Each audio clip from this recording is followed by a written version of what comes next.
over there, but I think they're the better football team.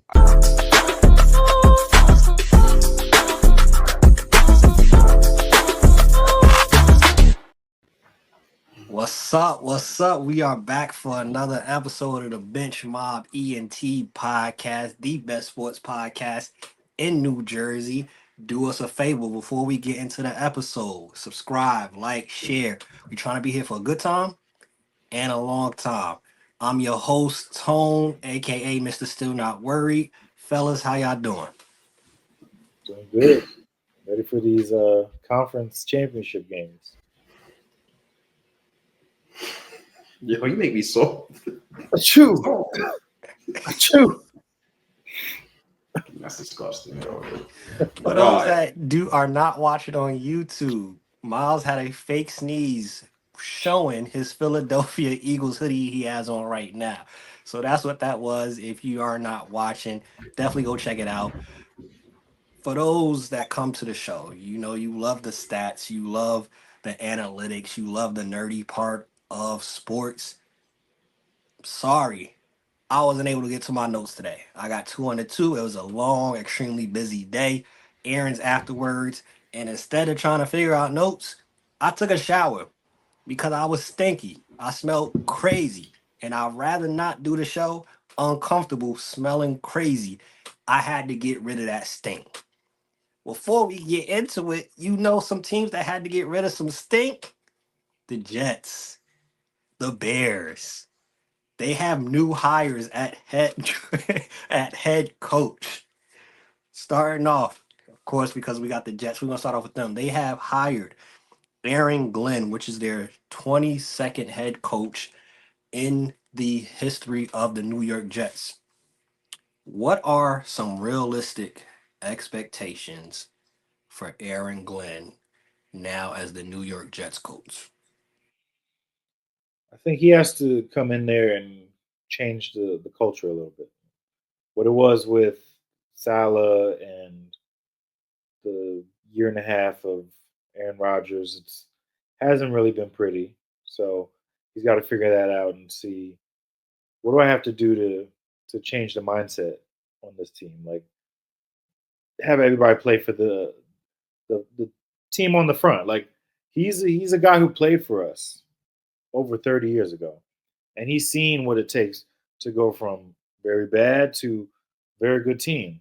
So I believe it, but everybody knows it starts with the quarterback. And right now we got a 41-year-old quarterback, half in, half out, because he could retire. And then now we got to rock with maybe Tyrod or whoever else there is. But the main thing for him to be successful is you need to have a good quarterback. The offense has to flow, and the defense has to play better than they did last year. But from the sounds of it, he's got a good staff coming in as far as defense, and I'm interested to see if he can get Kubiak over here as the OC. If he can, that's a great hire. But yeah, Aaron Glenn did a great job in Detroit. Players loved him over there, and everybody knew he was going to be a head coach at some point. So I'm ready to see what he brings as the head coach. I'll just answer all that with one question. Has it ever worked out hiring a black coach with no quarterback in place? Has it ever worked out well for that black coach? Hey, Greg, come on, man. You know what our listeners are going to say. Why are you always bringing up race? Okay. I understand they only want to hire black guys when they don't got no quarterback in place for the most part. Unless you're D'Amico Ryans, or Lovie Smith, you luck into it. Or not Lovie Smith, excuse me. I always mix up Lovie Smith and Todd Bowles. They do look just like Todd Bowles. We all look alike, right? Yeah, we all look alike. All three of us on this same screen all look alike. It's okay when I got do our it. names here. It's okay when I do it, just not the white listening to the podcast right now. Oh, nobody okay. From the inauguration. Got it. Yeah, but with the Jets coach situation, I would have loved if they'd had a quarterback in place And it was a ready-made situation to succeed from that standpoint. They can win games with Tyrod there next year, sure.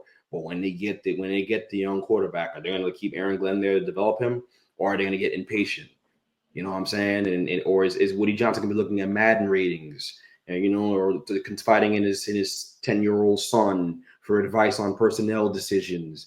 Right? We know the distinction that goes on. We read the article, so I'm just saying I have my concerns, and I feel like Miles should too. But I know how Miles feels because Miles is good at this. He's a PR maven. This guy went on Instagram and he put a picture up, an old picture up of Aaron Glenn walking around in Jets jersey. And I was like, well, now I know how Miles feels. Okay, he's excited, optimistic. Okay, new hope blooms in Miles land. All right. Look, I don't got no hope. You can't take none from me. I don't got. They don't deserve it. I don't think the Jets deserve it either, but that's okay. We can agree to disagree. I just feel bad for Aaron Rodgers. I would tell him to run as fast as he can. Don't accept the job. Run. He might, the other Achilles.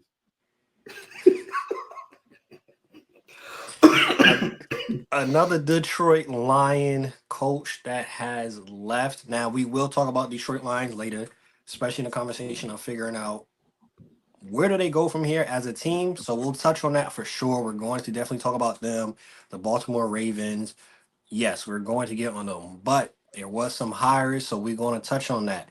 Ben Johnson was hired for the Bears, 18th head coach in their organizational history. What are some fair expectations for Ben Johnson? And honestly, was it the right hire? 100%, right? I mean, this is a guy who you looked at, division rival. You look over there and the offense is humming. Like they got the pieces over there. And you'd look at Chicago and you've got the quarterback of the future. He just didn't have a coach to really develop him. And I think Ben Johnson can come in there and add some nice intricacies to the offense that, they didn't really see last year. It was kind of bland in Chicago. And they got weapons. They got the receivers. They got some running backs.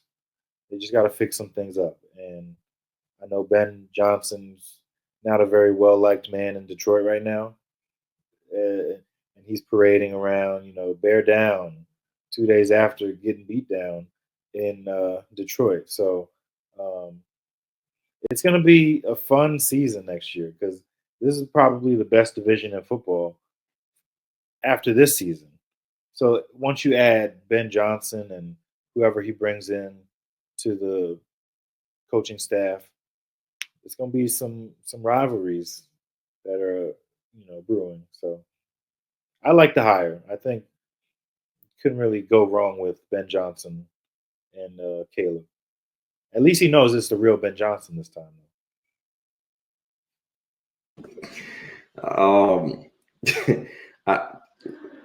I'm skeptical. I'm a little skeptical. I'm not going to lie about the hire because the way I look at it with Ben Johnson is he was doing from a stacked deck over in Detroit. You had an all-pro offensive line. Penny Sewell, who one of our former co-hosts, felt like wasn't good enough for his football team.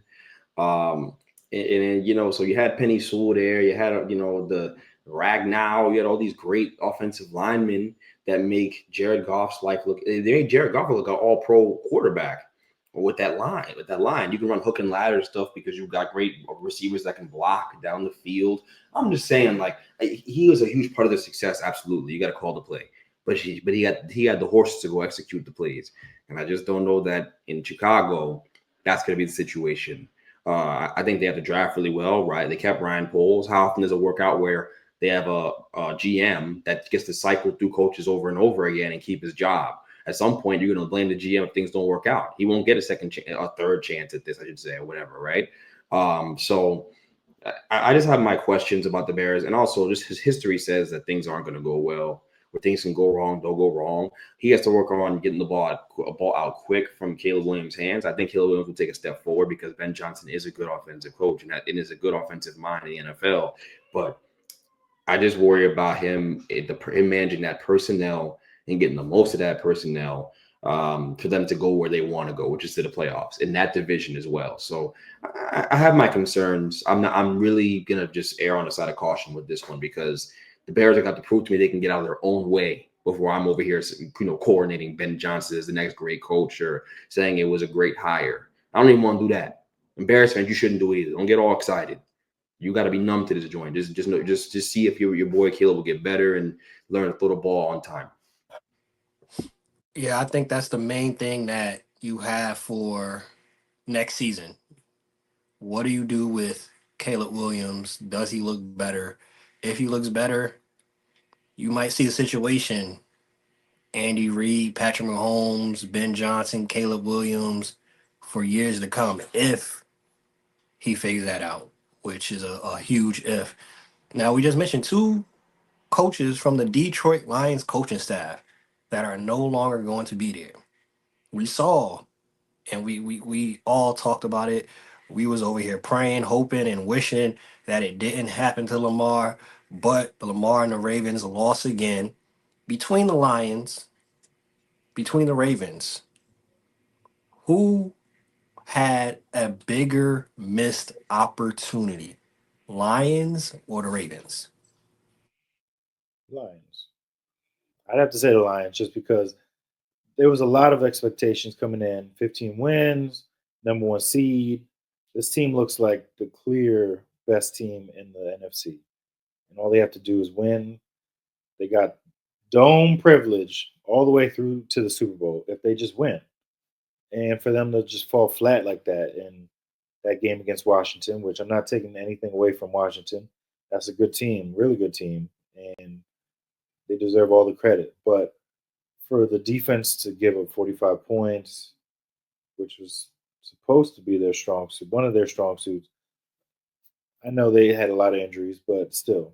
And then the offense to play the way they did with Jared Goff, 3 picks, and it didn't look as crisp as it had during the season when they led the NFL in scoring. So for them to come out like that, and I always say it, like, if you have that first round bye, having those 2 weeks off is tough to, come back and have that same chemistry and momentum that you had going into, throughout the season, where you're playing every weekend, week in, and week out. So for Washington, I always felt like they had the leg up in that game a little bit just because I'd say, a little bit battle tested, and they've dealt with some adversity this year, but they've always seemed to overcome that. But for them to lose like that, knowing that these two guys are going to get head coaching jobs at some point, and the staff is going to look completely different, and now you're going to have to figure out how do we replace those guys. Like, this was your best opportunity where, like, Ben Johnson turned down jobs last year to stay and help this team win, and for it to work out that way. And you could say that he was distracted, and you could blame it on that, why things weren't as crisp, but it was a big letdown in Detroit, where they first time they've had the number one seed ever, I think. So I'd say the season might be called a failure. Considering the way that the Ravens lost the game, and considering the historic season that Lamar had, the fact that he had that historic season, I have to go with the Ravens. I think we all were hoping this, and look, not just hoping, but I think people were praying on his downfall. I think it was LeBron level of LeBron level of pressure on him, right? The LeBron-like level of pressure on him is the right term I'm looking for. On Lamar to get it done and finally get over the hump this year, and he didn't, and he's as much to blame as Mark Andrews is. I know all the talks about Mark Andrews dropping that ball in the end zone, but Lamar threw a pick early in the game. He had a fumble that was really uncaused. He's just trying to extend the play that really wasn't there as well. We got to be past that with Lamar at this point. And I'm not saying turnovers have been the primary issue with him, but there's always something. He has to just get this monkey off his back, so to speak, right? And so it's been tough. It's been tough to kind of watch him continually run into this wall and not get through it and not finally break through in that situation in a game they could have very much won, a very winnable football game for them.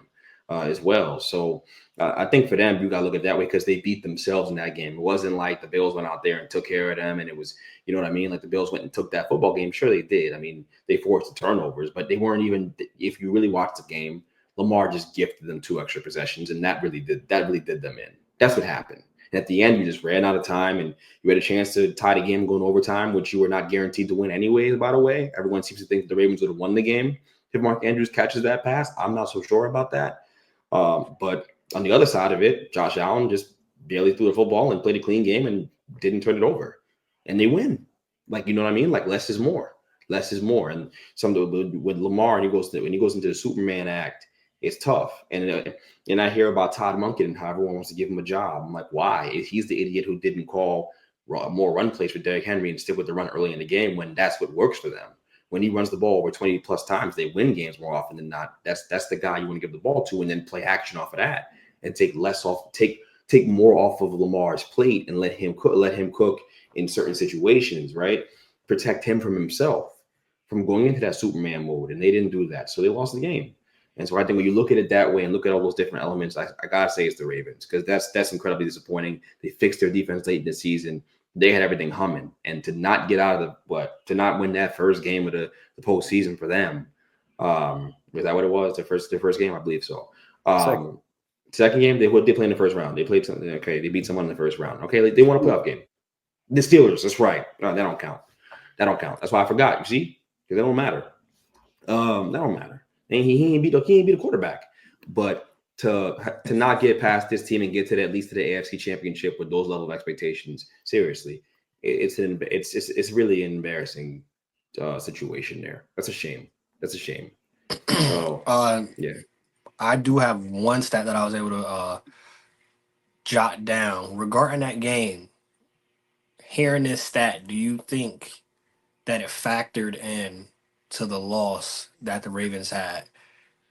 We saw last week, the week before, I should say, when they played the Steelers, as aforementioned.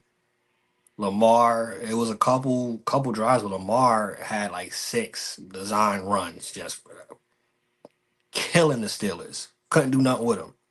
This game that they lost, he had 0 designed runs. Hearing that stat, what does that do thinking about how the game turned out? I mean, that's one of his best assets is his legs. Like he's I'd say the greatest rushing quarterback of all time. When it comes down to it, stats don't lie, the eye test doesn't lie. Like when the defense has to worry about him getting out of the pocket, that puts a lot of more pressure on the defense and the secondary to hold their blocks, because he can throw off of that too.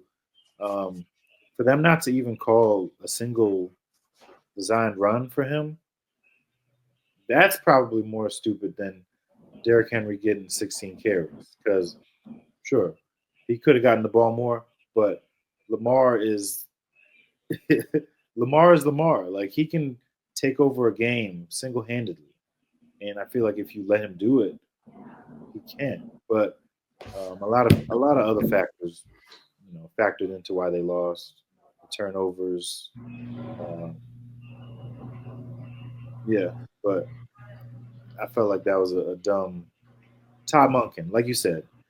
They talk about him for head coaching jobs, but you fall flat on your face, kind of in big moments. Should give teams pause a little bit. Yeah, they're running out of chances of this thing, and I think, yeah, totally, that's a great point. They didn't run the ball enough in general, and if you're going to sit there and tell me Lamar is suddenly going to drop back and kill you from the pocket in a playoff game against a very good defense, I'm not trying to disparage him. I want the guy to win. It'd be amazing if he won a Super Bowl, but the reality is that his success has come from the fact that he has his legs as well, and that he's got the best set of legs as a quarterback running the football, right, that we've ever seen. To not utilize that asset in the game, like Miles said, it's malpractice. But they've done this all year. They go from like running the football and committing to the run and winning football games to having a game where they don't commit to the run for whatever reason, whatever reason it might be. And that's what happened here. And they picked the worst time to do that, because you can even get to the AFC Championship. That's a failure.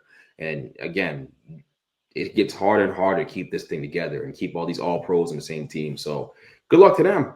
You know, I mean, I wish I could say I feel bad for them. I don't. And to Miles' point, coupling what you just said, you decide to go away from your identity and pass more, and there was no Zay Flowers. So you was down your number one wide receiver. You would think logically, common sense ain't common. You would lean on your identity, which is running the rock anyway, which is having design runs for Lamar. So Todd Monken, hey, if your team hires Todd Monken, just know the season's not gonna go well. He'll be out after one season, and we'll add another white coach done after one season. The percentages still won't match up, but I know y'all still upset about that on TikTok and YouTube. Looking at the conference championship, looking at the winners, we have Bills Chiefs. We have another rematch of Eagles Commanders. We'll start off with the champs. New kids on the block. The Bills are not new to it, but will they be the new kids on the block to the Super Bowl? Is this the time that Pat Mahomes and the Chiefs are finally dethroned by Josh Allen and those Bills? I think so. I think it's going to happen. I think that I look when I came out in the last episode and said that the Chiefs are trying to get by and with the Dollar Tree wide receivers. I was really half joking. I mean, the truth is that's the case. They're not explosive as an offense. They're just not. They're not explosive. They don't get down the field and make plays quickly. They don't have quick strike ability. Pat Mahomes understands how to play the quarterback position just better than anybody else in the league. And he's manipulating the rules and bending the rules right now. I mean, trying to flop and get the refs to give him calls. He understands the refs have given him that Brady-like level of respect, so he's trying to manipulate it. Fair. I'm not gonna knock him for it, but when two defenders hit each other and you get a roughing the passer called and you're going 15 yards down in the way, that's crazy. And so I said to say the odds are going to be against the Bills over there, but I think they're the better football team. I just do. I think the Bills can run the way they run the football and they can control the clock with that run game and the way their offensive line is playing right now. That alone makes them a threat. Obviously, Josh Allen, him running the football is the next greatest thing to Lamar Jackson running the football from the quarterback position. Like that's an efficient play. You're gonna get 5, 6, 7, 8 yards, right? With that 6'7", 240 guy running the football, just stiff arming guys, bouncing guys' heads off the turf like a basketball on the way to the first down marker. So yeah, I feel pretty good about the Bills in this football game. I really do. I think that Lamar's still in the brain. I don't know why. Josh. Dropping back and tossing the football around, he'll have to do that a bit more in this game, but I feel comfortable him doing that and operating the pass game at a high level. He's not turning it over this year. As long as he doesn't do that in this game, and again, they beat him over in Buffalo earlier in the year. I just feel like they're the better football team. It's going to be a classic, but they're going to need to force a couple turnovers on Pat, which is not going to be easy to do. But they're going to need to do that with that defense, and they can. I think it's a very evenly matched football game. I just think the Bills have the advantage because they're a little more explosive offensively, in my opinion, with the tight ends they got and Cooper and Shakir and Coleman will come make a play every now and then with his 6'7" 40 time. But I think those guys can go out there and make a couple plays. So I picked the Bills in this one. I think that they're prime and they're ready for an opportunity like this. And again, I just think the Chiefs have gotten by all year, and you can't do that all the way to the mountaintop. You just can't. And I just don't see them doing it here. You know what I mean? Against a very good football team, you're gonna need to be able to throw your fastball. What's your fastball? You Travis Kelce? You're gonna need another. You need another thing. You need something else. Got to hit a couple big plays in this game. I just don't think they have it in them. I'm going with the Chiefs. Of course. The double magic it's been working, and it's been working all year. They only have one loss, so I'm not picking against them now. I'm not dumb enough to do that. So I'm gonna keep going with them to the Super Bowl. They're going to three-peat, and that's that. I mean, it's Patrick Mahomes. He's not losing. This is like Brady all over again, where it doesn't matter if the other team's better. Brady faced all those Colts teams that were better on paper, but always found a way to win. And that's all. That's all that matters. That's the same thing when we talk about the other game. Like Jalen Hurts is a winner. Just win the game. Who cares about the stats? Like Josh Allen might put up better stats, but Patrick Mahomes is gonna figure out a way to win. I mean, it is what it is. Regarding the Chiefs, since you have the Chiefs winning, rank the teams that are best suited to prevent the Chiefs from being three-peated. That's left. Bills, Commanders, Eagles. I'd say Bills would be number one because that's the team that's right in front of them. Okay. I'd say Eagles number two, and then Commanders number three. Of the teams from best to worst to knock them off the three-peat. I have nothing else to say. That's exactly what I would say too. I'm proud that he didn't pick his guy Jalen Hurts here, which I'm sure we'll get a chance to talk about in a moment as well. But I will pose this question, and we can edit this out of the podcast. We can do whatever we want to do. But I will pose this question: if Lamar Jackson and Pat Mahomes each had no championships, right? Which quarterback winning a championship would mean more to the Black community? What type of hypothetical is this?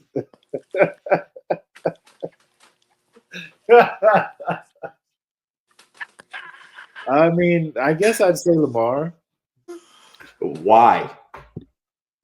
Oh, he's trying to get you in trouble. I know. He's trying to get me in trouble. It's fine. We relate more to Lamar than we do Patrick Mahomes. That's what it comes down to. Patrick Mahomes. His wife her views are a little different. I'll say that. It's in Kansas City. Predominantly, not the most black experience that you'll find. But then you got Baltimore. It's like Lamar had to get it from the mud. People slept on him coming out of college, pros, wins the MVP. It's like a great story. And he's a great player, great black player in the NFL. See? But I definitely think it would mean more to the black community for Lamar to win. Because, I mean, it would be the same when Michael Vick was playing all the way back. He's the guy that everybody idolizes on the playground and wants to be like, black or white. Like, he's the coolest player that you'll find out there. It's just coolest player doesn't always win. So I think also more black people can relate to Lamar's story and his storyline in regards of coming into the draft. They try to make him play a different position. They was doubting him. They didn't have belief in him. They didn't have faith in him. Every single turn, they questioning him. They need him to do more. I need to see more. Versus Pat Mahomes, there was no conversation about switching him from quarterback. There was no conversation like we should put Patrick Mahomes at a wide receiver. That wasn't the case. So I think also that black people would relate more to that. Black people love to have a little, oh yeah, they never believed in me. I got it out the mud, so they relate to that more, even though a lot of people don't get it out the mud, but that's a whole nother conversation. And then of course, we see Lamar more in the community. Lamar's like the Allen Iverson of the NFL. Yo, we want you to stop hanging out with Kodak Black. No, I'm not gonna do it. I'm gonna hang out with Kodak. I'm gonna hang out with him. I'm gonna start wearing a grill. I'm gonna add jewelry I'm gonna add some diamonds to my grill. I think more of the black community would relate and do relate to Lamar. And Lamar seems more accepting, more he gives our community a hug versus Pat sometimes can give that Michael Jordan energy. Everybody buys Jordans. Republicans, whites, they all buy Jordans. Pat Mahomes sometimes gives that energy big time. I thought you guys were just gonna say that Pat Mahomes is a white guy, and that's the reason why it don't hit the same. No, we're gonna let you say it.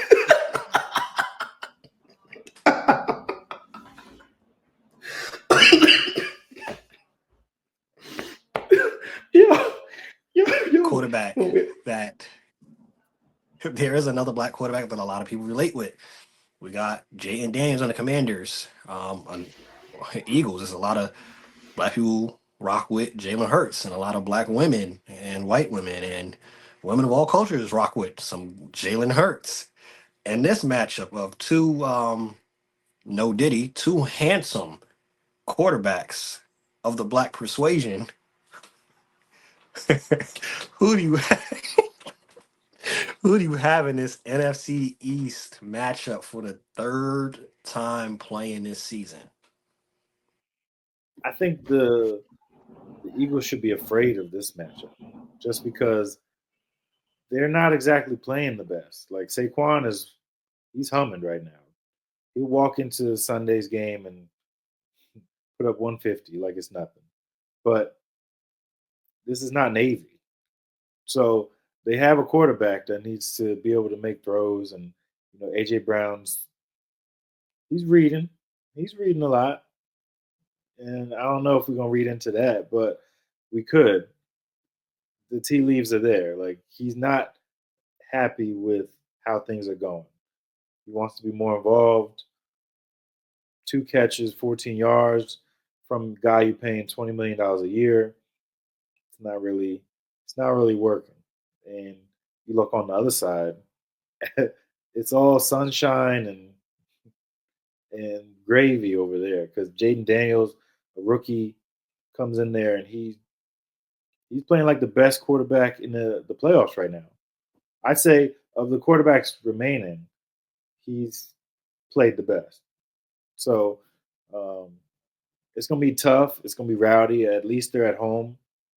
That could help them. But don't let Washington get out to an early lead because I would key on the run, make Jalen pass it.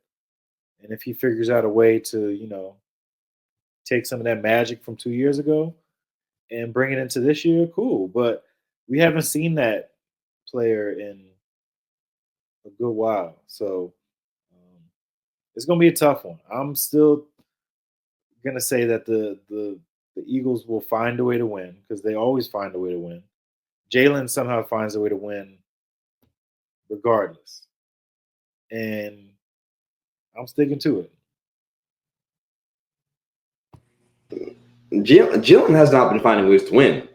He's been getting on Saquon's back, relying on those quads, and getting and literally going on a piggyback ride to wins. And when I said that on this podcast, and the post was clipped, the post was made and put on Instagram, where I said Saquon is the primary reason why they're winning games. And I think it's him in the defense, and you really got to think Saquon is carrying that offense.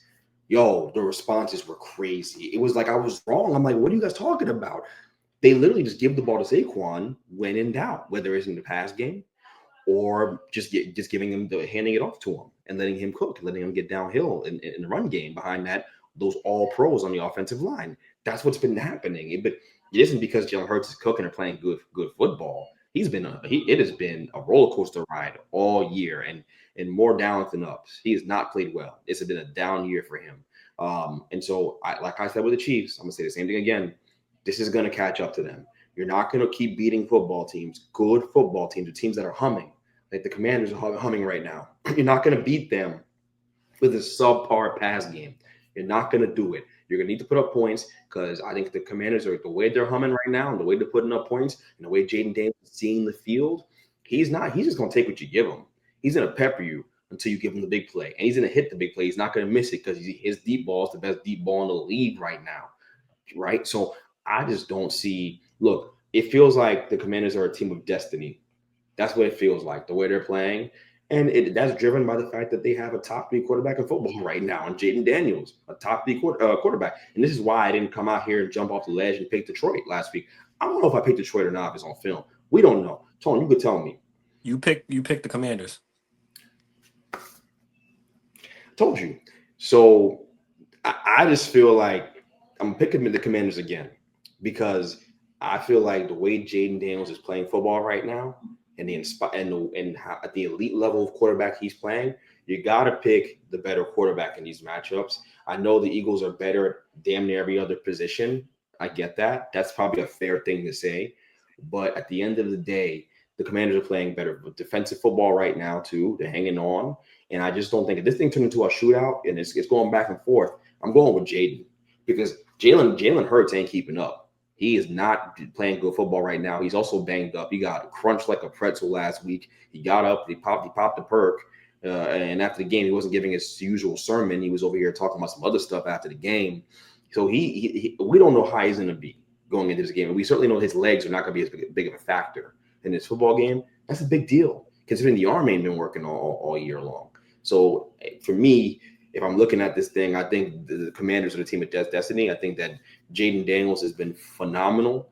And I have a lot of faith in Jayden Daniels' ability here. And I'm rooting for the guy. I'm rooting for the guy as a newly minted Commanders fan. I have a lot of hope for the future of this organization. Regarding Jayden Daniels, right? Where would you rank him amongst rookie NFL seasons? I've been listening to a couple podcasts, and a lot of people are saying, based off of what the Commanders have surrounding Jayden Daniels, because we always talk about it's important. You get a rookie QB. You need to surround him. You need to have a good supporting cast. We can all say and all can agree, unless you have glaucoma in your eyes, he does not have the best supporting cast, but still has the Commanders one game away from the Super Bowl. A lot of people are saying this is a top 3, top 5 rookie season all time. Where do y'all rank this rookie season from Jayden Daniels? And do any other rookies come to mind of historic rookie seasons? Number one. I mean, we're talking about position independent of position, like it doesn't matter, or just quarterback. Oh, all right. Well, hold on. This is quarterback. It's number one, but quarterback is number one. It's not just quarterback. I mean, like Randy Moss has 17 touchdowns as a rookie. Eric Dickerson almost had 2,000 yards as a rookie. Edgerrin James was a first-team All-Pro. Like, there's a lot of other guys that had done great things. Yeah. Had done great things, but seeing what the Commanders had done previously and how he just turned the whole organization around, it's got to be top 5 greatest seasons of all time for a rookie, because he changed an organization overnight. Like, it's a place that you want to go. When Dan Schneider was there, it was a ghost town. But now that, Jayden Daniels is there and he's playing well, and I mean, he's had 4 game-winning drives or game-winning moments for his team. As a rookie, you're not expected to do this much. Like, they've literally put it all on him, and I mean, he hasn't batted his eye once. So, yeah, I would agree with that. I mean, look, if we're going to go off the position value chart, which, we love so much in this podcast because, we always say running backs ain't worth a damn. Of course, Saquon has proven, I guess, people wrong, and that's it in that regard. Not really, but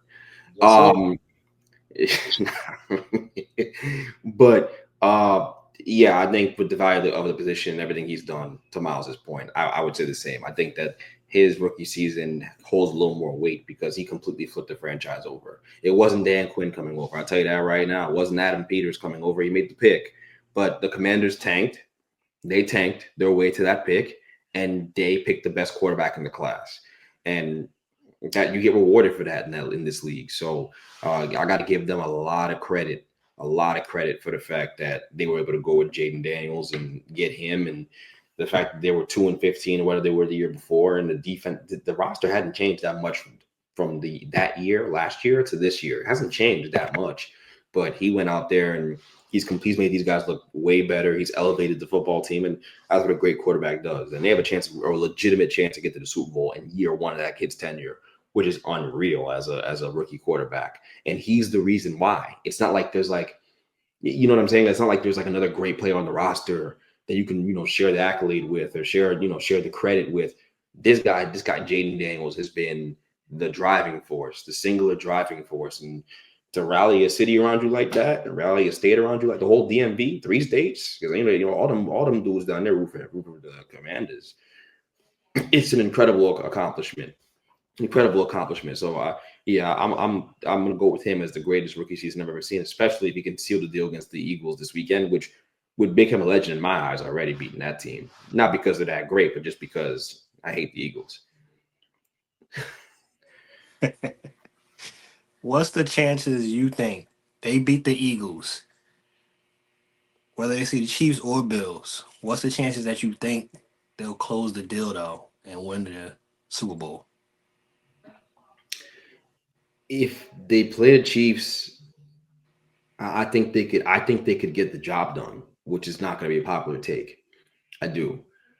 Because I think again the Chiefs don't have to have a real fastball anymore. Tyreek's gone. Marquez Mark MVS, whatever his name is, Scandes Vol, whatever his name is. I don't know his name. Long name. MVS. They don't have him anymore. They don't have the deep threats in the field. Xavier Worthy's non-existent in the past game. It kind of feels like I don't really know what they're doing with him. He's just it's John Ross all over again. It kind of feels like with Xavier Worthy. So long story short, I think they could beat the Chiefs. Because I think the Chiefs have some weaknesses that can be exploited. And they're not playing them at Arrowhead. There's also that. Neutral site, New Orleans. If they play the Bills, I don't feel as confident. I think the Bills are a better football team. I think the way they run the football, the way they command the line of scrimmage, that's how you win football games in this league, especially in this time during this time of year. They're dominant on the line of scrimmage. They are. They do a great job. They stop the run and they run the ball well. And they have a great quarterback that can throw the ball and win you the game with his arm, too, who's playing at a high level right now. So because of that, I'd go with the Bills in that situation. But if it's the Chiefs, they can get them, which is not going to be popular. But it's just my take. Hey, let it be. Because I completely agree. If they see the Chiefs, that's their best chance to win the Super Bowl because the Bills are what the Eagles are if they had a competent quarterback. If Jalen Hurts was playing how he's supposed to be playing, I'd say the Eagles would wax the Commanders because the Commanders don't have the best offensive line. So I expect the Eagles D line to be able to handle business, but Saquon he'll handle business. But if it comes to a point like Miles said, they down a touchdown, they down 2 touchdowns, and you expecting Jalen to go get the job done, possible shootout, forget it. You see the Bills though, they got Josh Allen. Play that game if you want. That defense is legit. That O-line is legit. And then they have Josh Allen. So I think their best chance is they beat these Eagles, which I don't think is going to be easy, especially seeing them a third time. But if they somehow beat the Eagles, who I think are the better team, is just Jalen Hurts, they better hope and pray that they seen Patrick Mahomes. Because I don't think by any chance Josh Allen get the Super Bowl to play the Commanders or the Eagles. I don't think Josh Allen gonna pull a Lamar Jackson. I think that man he gonna follow through and get it done. Josh Allen gonna get that ring. Bills Mafia gonna have these people jumping off of tables. I think that's the best bet. Anybody involved, Eagles or Commanders, pray to see the Chiefs. I think that's the team that will give the Eagles and Commanders the best chance to win. Looking at the NBA, we're going to do some midseason grades. I'm going to say a team. Y'all know how the grade system work. A+ to F. And then y'all can give a quick little spiel. We don't got to go into details. Certain teams I know we're going to have more to say on. But that's how we're doing midseason grades. We're going to start off in the Eastern Conference. We're going to start from the bottom up. Washington Redskins, 6-36. A+ to F. A+. That A stands for you know what? Yeah. They suck. I mean, nothing was really expected, and they get an A+ because they're doing exactly what we expected. So, shout out to them for being an ass. Well, they actually do. They really do. They would deserve an A+, an actual A+, because they're tanking and they're doing it during a great class. So at least they're doing what they're supposed to be doing. There's no mistake about it. You keep Kyle Kuzma there, jacking up those terrible shots. You keep Jordan Poole up there, the volume scorer who scores and it doesn't impact winning, awesome. Great. So go out there and keep doing the same thing, and maybe you'll luck your way into Cooper Flag or one of these, Ace Bailey. It'll probably be Ace with their luck. It'll be Ace. But yeah, good job. Toronto Raptors 11-32. D. I'll give them a D. I mean, they did sign quickly to that big extension, and Scotty Barnes is. I mean, he could be a number one. Just I don't know if it really amounts to a lot of wins with him over there. And RJ's had a good season, but for the most part, they've been disappointing. Yeah, they're up there for a lottery pick too if they still have their picks. I don't know. I can't keep track. They have too much talent to be that bad. That's all I'm gonna say. Too much talent to be that bad. I don't think they're trying to be that bad. So I'm gonna go with a D to F for them. Probably an F because they weren't trying. I don't think they're trying to be. I think with some injuries, I know Quickly was out for a lot of time. Scotty Barnes been in and out the lineup, so I don't think they'll actually end up still at the bottom. They'll probably be further up, but I think injuries played a factor in that. Definitely wasn't a plan for them to be tanking. Charlotte Hornets. I'll say one thing. I don't take Scotty Barnes seriously because Scotty Barnes doesn't take basketball seriously. So I'm not as high on him as other people are. That's all I'm going to say. Charlotte Hornets 11-28. D. I kind of thought, with coaching and LaMelo being healthy, because he's been healthy this year, right? I'm trying to keep track of the game played, but it's been tough. This is kind of like a cycle dating back to when MJ was there, that they just can't figure it out, and they're too young. They don't have any vets to kind of shape the future for this team. Like, they've got nice pieces. Like Mark Williams has been playing really well. LaMelo's playing well when he's out there. Same with Brandon Miller. And they do have Miles Bridges, but like having all those pieces doesn't really amount to winning for them, and it hasn't for a long time. So yeah, F. At least they're in the tanking race, but they're not trying to tank either, in my opinion. They knew they weren't going to be that good, but they have that secret thought that they could have gotten somewhere. They have some young talent that's nice. Mark Williams has been a great surprise. Mark Williams, that's all kid can do. 38 points today, I think I saw. So that's nice. Standing reach of 9-9. It's impressive. Brooklyn Nets 14-30. F. But what's wrong with him? But they're doing what they're supposed to now. Like, Why did it would have been an F for different reasons, because they were winning too much earlier in the season. Now they're starting to be, a bad team. So shout out to Greg. They're doing exactly what they're supposed to. They get it. They get an A, and I'll tell you why. Because they hired a coach so good that they had a hard time tanking, because they had to start shipping off parts. And they're about to get 2 first-round picks of the equivalent for Cam Johnson. They pull that trade off. They're probably not going to win much more than 4 more games this year. You're in the race for these guys. And with the way Sean Marks makes his picks, no matter where they're picking in that lottery, as long as it's top 5, I feel pretty comfortable. So I'm gonna give them an A for the effort this year, because this is just. They're down for now, but they'll be on the way up soon. It's gonna be an F when he doesn't get traded. So there's that. When Cam Johnson doesn't get traded? Yeah. I mean, Cam Johnson not winning me. He played the other night. He ain't winning me no games anyways. You can stay if you want. Yeah. You're supposed to trade a guy like that. They're gonna trade him. They're gonna trade him. They don't. They're gonna trade him and pay D'Angelo to leave. Pay him to go home.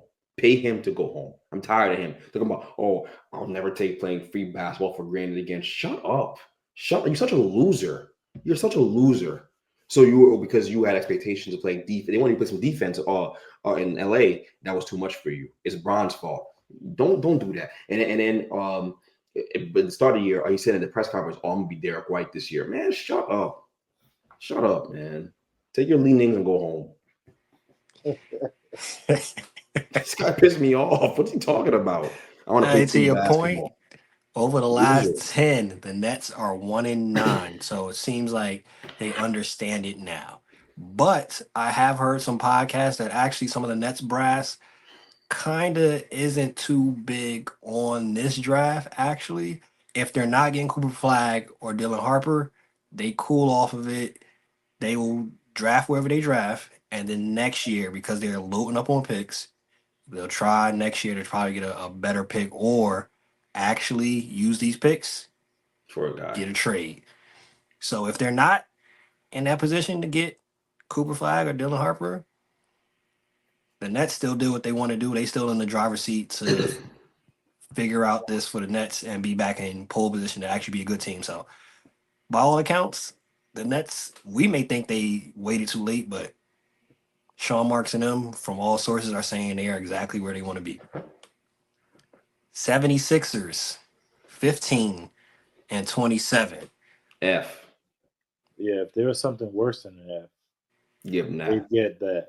I mean, Oh yeah, we all agree on F. I want us to talk specifically before we go on to the other teams in the Eastern Conference, and we'll touch the Western Conference next week.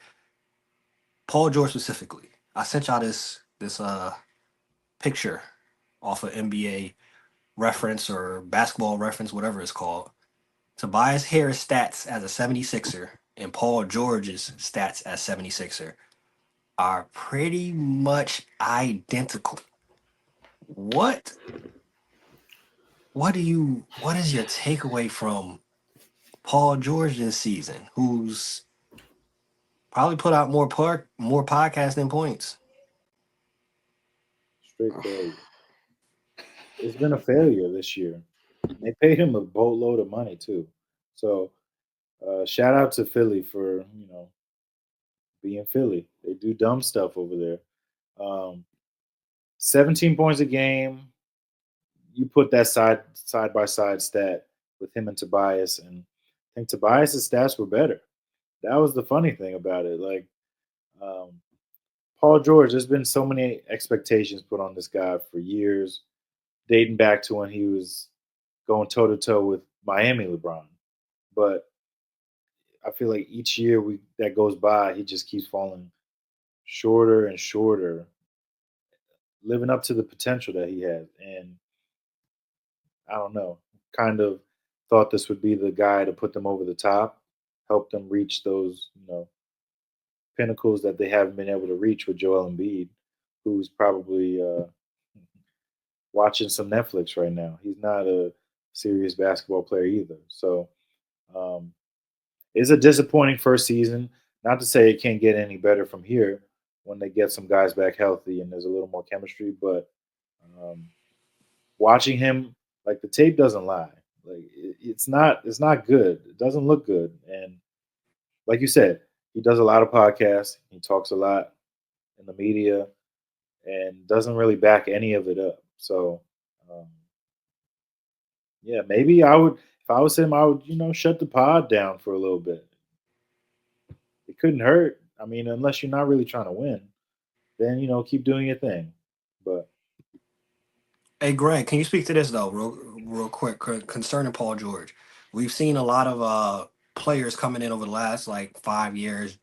Some of the new players coming in, and they even Carmelo's own son, they hold Paul George in such a high esteem. What about Paul George do you think it is that keeps this like allure about him in his career, especially when he says things like "I'm bored having to play the five" and things of that nature?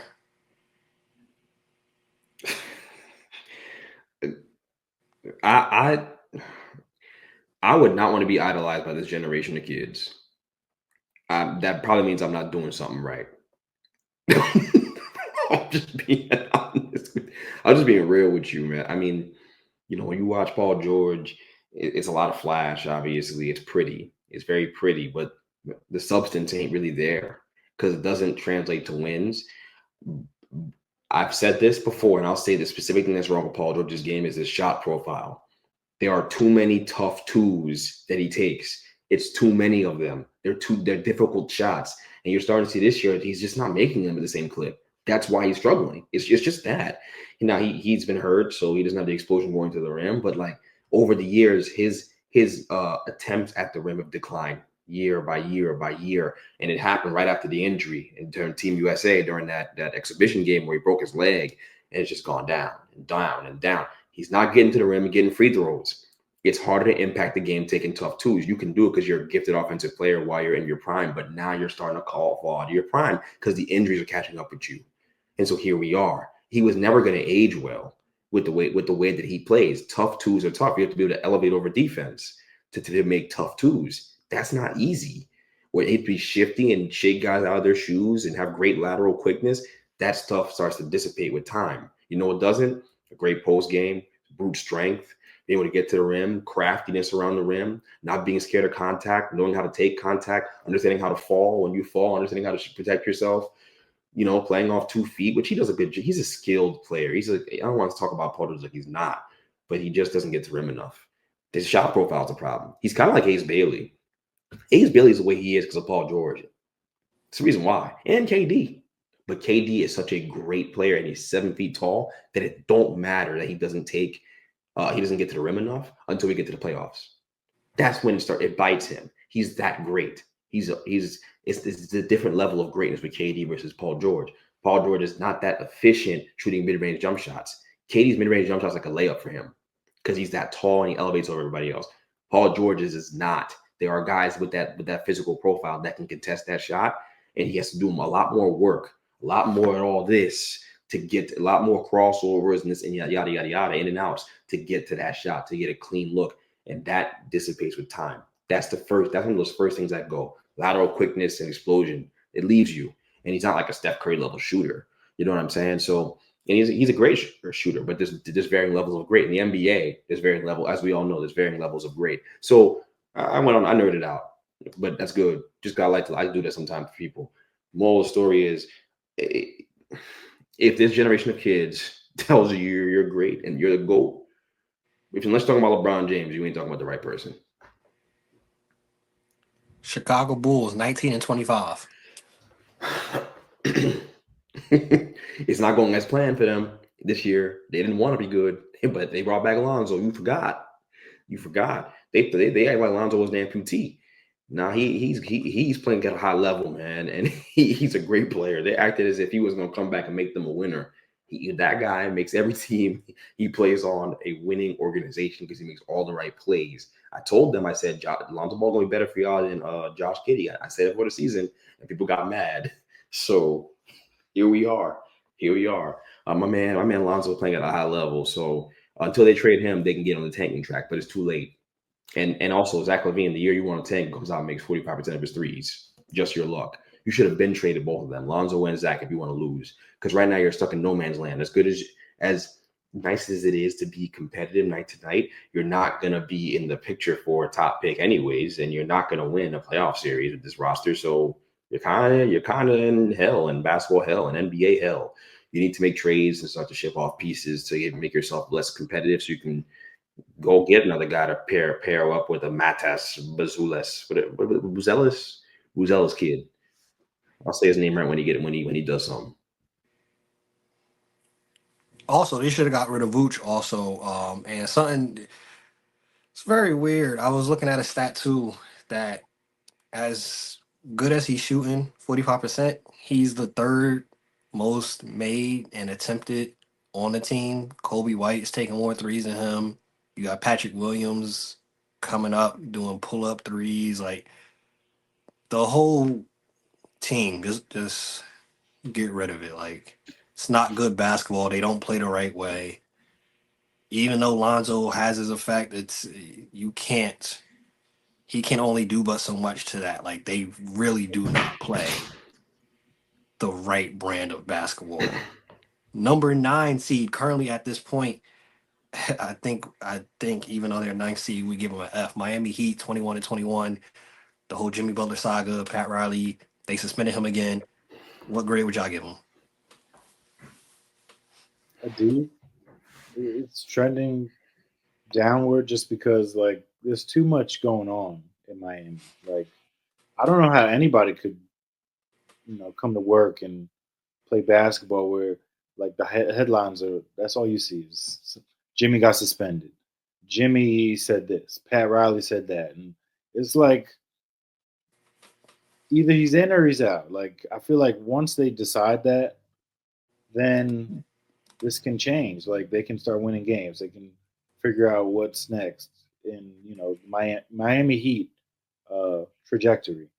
Um, but up until this point, like we've always expected more of the Heat, just because like this team they never rebuild. They always just retool and find guys from Europe or something like that, or undrafted guys to make plays and all that stuff. But this year is just not it's not amounting to wins. And I mean, if they're going with Bam as the next face of the franchise, that hasn't really factored in that much to wins either. So um, it's good to see Tyler Hero coming out and playing well in a, a bigger role, but still, yeah, they're the ninth seed.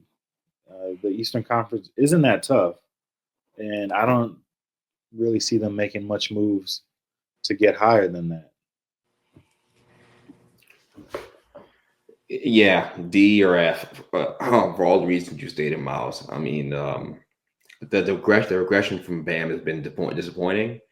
And obviously Jimmy being Jimmy, not surprising. I think Jimmy's doing them a favor by asking out and wanting to go somewhere else. I think he's doing them a favor for being very, very honest about the situation in Miami because he's on the wrong side of his 30s now. So better to get something for him now than to figure out later on that he ain't never going to be prime Jimmy. When he tries to turn it back, when he tries to turn that switch on like he does in late in the season, that he cares, it's going to be too late. So yeah, we don't got to stay on them too long. We'll give them the D or F they deserve and move on. All right, we gonna get through these last 8 for y'all. Orlando Magic, 8th seed, currently 23-22. I'm giving them an A for all the injuries. The fact that they are the 8th seed, and Jamal Mosley is killing it as a coach. I'm giving them an A. Yeah. No argument. Yeah. No argument. Detroit Pistons, 23-21, 7th seed. Y'all know this is a Cade Cunningham stand account here. A+. And Cade we trust. Cade we trust.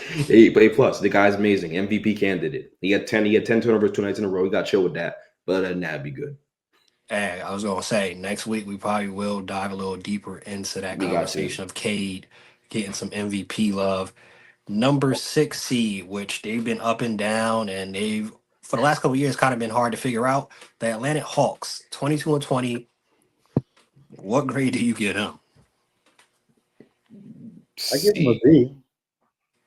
I feel like they've gotten good production out of some guys that weren't expected. Like, sure, Jalen Johnson, I've seen the growth. He's really improved and turned himself into one of the up and coming stars. DeAndre Hunter being a potential 6th man of the year candidate. I didn't see that coming, but I mean, he had the talent. And then Trae Young is Trae Young. If he's on, you're going to be able to win and be in it at the end of the game. So, yeah, they're in the 6th spot and not that far out from the 4th spot. So, a lot can change in a week or two. They need to pick a direction. They're a team without direction right now, and in the NBA, being a team without direction is the worst thing you can be. They're in the middle. Maybe they'll win a series. That's it. And that if that's your ceiling with a player of Trae Young's caliber, with that contract, I'm sure he got the 2nd deal already. With that contract on the books, you can't. You can't have that. You can't have that. So, yeah, I'm giving them a C because they are just stuck in basketball hell. Another team that's just stuck in a bad spot. That's not where you want to be. You want to be ascending, or you want to be descending because you're trying to rebuild and be on a tear down and acquire picks like OKC did, or the Jazz are doing. If you're not doing that, then you're in a bad place. And I know it sucks to say that, but it's just the truth. The 5th seed coming in, the Indiana Pacers. They kind of had a slow start off to the season. There's a lot of question marks about Tyrese Halliburton, his jump shot, his outfits. What grade do y'all give the Indiana Pacers? C. C plus. I mean, they kind of feel like the Hawks, don't they? It feels like the same thing. They beat the Knicks last year because the Knicks were banged up. So if I'm really being honest about the Pacers, I think they're in basketball purgatory as well. I do like I like my man golly, I'm great. I'm Jarris having brain Walker. farts. I like Jarris Walker. I like the young guys they got there too. But again, you can be patient with a young core like that. And Halliburton is playing better basketball as of late, to his credit. But we see his weaknesses in his game as well. And so, is he a number one on a championship team? No. And can you acquire a number one that kind of player to go play in Indianapolis? No. No, you can't. So it's just a very strange situation. They got to stick with what they got. They're not going to do a tear down necessarily, but they're just in the middle. They're a middling basketball team. Milwaukee Bucks at the 4th seed, 24 wins for them. D. Yeah. Not really impressed by them. Is Dame done? Is it over? I'm asking. I think it's over. Portland got out at the right time. They did. I think it's over. He don't look the same. His moves aren't as sharp. His step back isn't as sharp. He's not knocking down the three ball at the same clip. I don't know if he's depressed. I know he went through the divorce. I knew something was wrong when they told me he was going after Glorilla. Things really aren't going well for you then if you're doing that. Wait a second. Easy now. Excuse me. I know. Is Woman Crush Wednesday? Yeah, Bow. Hey, I like the music a little bit though. It goes. But yeah, like I have my concerns about his basketball longevity, and I also think hit the fire alarm on that team because Giannis is gonna ask for a trade. It's just a matter of when. It's already Milwaukee as it is. He getting a little Hollywood. His brother has a nice little podcast going on. Whatever. He trying to get up out of there, man. He's not gonna stay. I be trying to tell the one Bucks fan I know, because why would you be a Bucks fan otherwise? That Giannis is going to ask for a trade. I've been there before. I know the heartbreak. I know what that feels like when the star player asks for the trade from your team to leave your team. And that's coming. That's coming real soon. And Miles is smiling. I got something for you, though. I'm about to get to y'all in a minute. Hey, Dan, when you see this clip, we talking about you. New York Knicks, 29-16. I'll give them a B. I mean, no A? I mean, they don't deserve an A. That's what you're gonna say, right? Beat you to it, huh? I think they've, I don't want to say underachieved, but they've been like just teetering, like overachieving, overachieving, like all season. And as bad as they've been over the last 2-3 weeks, they're still like 2 games back of the second seed in the Eastern Conference behind the Celtics. So that's something to be said. And they have moves to make. Like they still got guys who are injured coming back. Mitchell Robinson, we don't really have a defensive presence without him. So interested to see what this team looks like when we get somebody like that who has that type of impact on defense back. So, but yeah, I want to see what we do at the deadline if we add a bench scorer, because that'll definitely help us because we need the depth. Tibbs has got to start playing some other guys. I know he likes running the same lineups for 48 minutes, but at some point you're gonna run thin with that. Yo, so I saw an article talk about that. The Knicks starting five has played at the time I read this last week like 823 minutes together. The closest team, their starting five played around 400 minutes together. Just throw that out there. Tips. He would play them into the ground no matter who he had on the bench. That's just who he is. All right. The leopard don't change his spots or whatever they say, whatever the saying is. And so all I'm gonna say about that old ass leopard with the Knicks, all I'm gonna say there is that you make all those trades, you get Carl Towns, you get Big Purr, you get McCall to come over, it's buzzing. You guys have some great nights. You know what it feels like with the Knicks? It feels like a team that can beat all the bad teams. And you play a buzzsaw like OKC roll into your town, and you make all those trades to be in the championship conversation. So you do it for. And every time you run into that buzzsaw, it doesn't go well. They beat you because you're just not at that level. And I don't know how many moves they have left to pull out of their tool belt. I don't know. You kind of played your cards, right? You did it. You got rid of Julius. Bravo. Couldn't do it soon enough. Thank God you got rid of him. Great job. Maybe you should win executive of the year just for that, just for subtraction. But and we're looking at this McCall thing. He's been up and down. It's year one, so we'll give him some grace. I won't be mean. C+. Because I think that you're not competing for a championship at that level with all that talent on the team, and that's the whole point of the move. That's all I'm saying. And Nova Boy was supposed to have all this chemistry and all that stuff, and it's just not gelling yet. It's all right. There's time. I mean, 28-16, and it's not gelling yet. I mean, I guess I'll take that. You take it, but am I wrong? When you run into do you think you can beat OKC in a 7-game series right now? No. Denver, 7-game series? Yeah, we could beat Denver in the 7-game series. All right. Yo, I gotta go to bed, bro. I got shit I gotta do. Boston, last two. We got the Boston Celtics and the Cleveland Cavaliers. Boston, I'd give them a C. Because there's a lot of expectations coming off of winning the championship, and they haven't looked as crisp as they have in past seasons. And yeah, sure, Drew Holiday's been out. Jaylen Brown's missed some games. Porzingis misses games. That's nothing new. But they haven't. I don't think they've looked as crisp at times. Like, they're not dominating the same way that they have been in the past. And I think the coaches alluded to that at some points, that there are the lulls of, you're not hitting shots, and you get into these modes of I'm chucking. Like, they shoot more threes than anybody. And if they're going in, great. If they're not, this team is very beatable. So I give them a C. What? You giving Boston a C? But what's Boston's camp, right? What's Boston's record, Tom? Boston is 32-13. This. So you gonna tell me? So Miles, you gotta give them a C, but the Knicks get a B? What is going on? Are you tired? Tired. Are we not looking at the same thing? The Knicks are not like you're making it seem like the Knicks are a bad team. That's all I've heard. Is just bad. Like, you little baby or something. Like, it's not the same thing. It's not the same thing.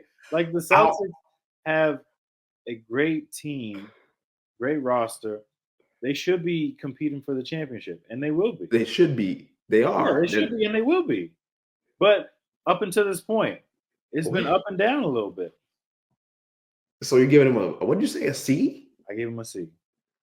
I actually can't believe this. All right, but then the big what kind of grading rubric you got? What kind of grade?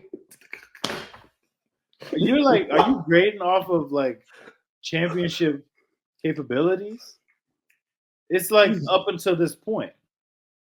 So how the Knicks got a B plus and then Celtics got a C? Who gave him a B plus? What'd you give him? You gave him a B. I gave him a B. That don't make no sense to me, bro. Like, that don't make no sense. Okay, fine. C plus. You happy? That's basically a B. Hold on. Yo. The Celtics deserve like an A minus for their season to this point. An A minus sounds about fair. They've lost games because they're bored of the regular season. They've done it already. They want to get to the mountaintop again, and they've stayed healthy. They're like an A minus. And I don't even like Boston. I hate them. Let's just be honest. They deserve like an A minus. And Jason Tatum play good basketball right now. Give them the little A minus and move on. They play good ball. They're the best team in the league. Right? But it's like, OKC is the argument. Okay, they haven't taken it from them yet. They got to take it from them. But Boston's been battle tested. They've been there. So they've lost in the finals. They've won the finals. I think they deserve that credit. A minus.